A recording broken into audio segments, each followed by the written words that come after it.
সঠিক ওয়ারিংয়ের কারণে বা ভুল ওয়ারিংয়ের কারণে মোটর ঘোরে না। আগের পার্টের বাকি অংশটুক একটা মোটর বা একটা কন্ট্রোল বক্স ভালোভাবে মাপার পরে যদি মোটর এবং কন্ট্রোল বক্সটা ভালো থাকে তাহলে বুঝতে হবে যেখানে ওয়ারিংয়ের সমস্যা আছে। ওয়ারিংটা বুঝবেন কীভাবে? যখনই তারের সমস্যা থাকে, অনেক সময় আইসি লাগানোর পরে কন্ট্রোল বক্সের বা মোটরের কানেকশন এক থাকে না। বিশেষ করে মোটরের আইসির কানেকশন উলটপালট হয়ে গেলে অনেক সময় মোটর ঘোরে না।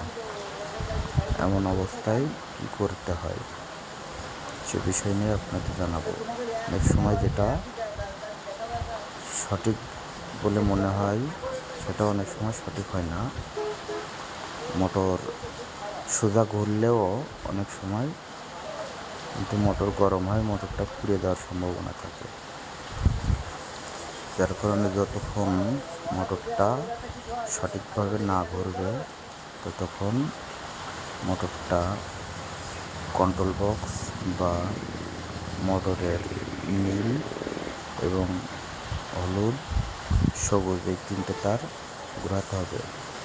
তার সাথে যে 5টা সেকুন তার থাকে হলুদ, নীল, ব্লু এবং লাল কালো দুটা উলটপালট করবেন না।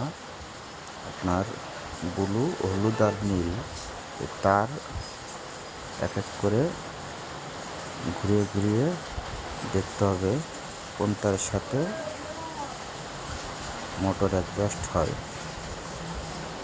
যতক্ষণ মোটর অ্যাডজাস্ট না হবে ততক্ষণ তার ঘোরাতে হবে। বিশেষ করে ব্লু এবং সবুজ তারের কারণে আপনার মোটর ঘোরার প্রবলেম হয়। একটা একটা করে তার পাল্টাচ্ছি এবং পিক আপ ধরে ধরে দেখছি।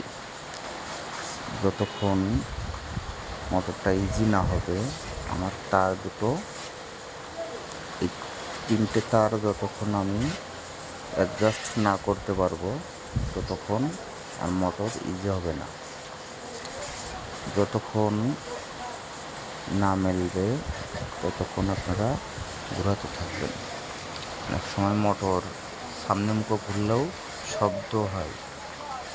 যখন সঠিক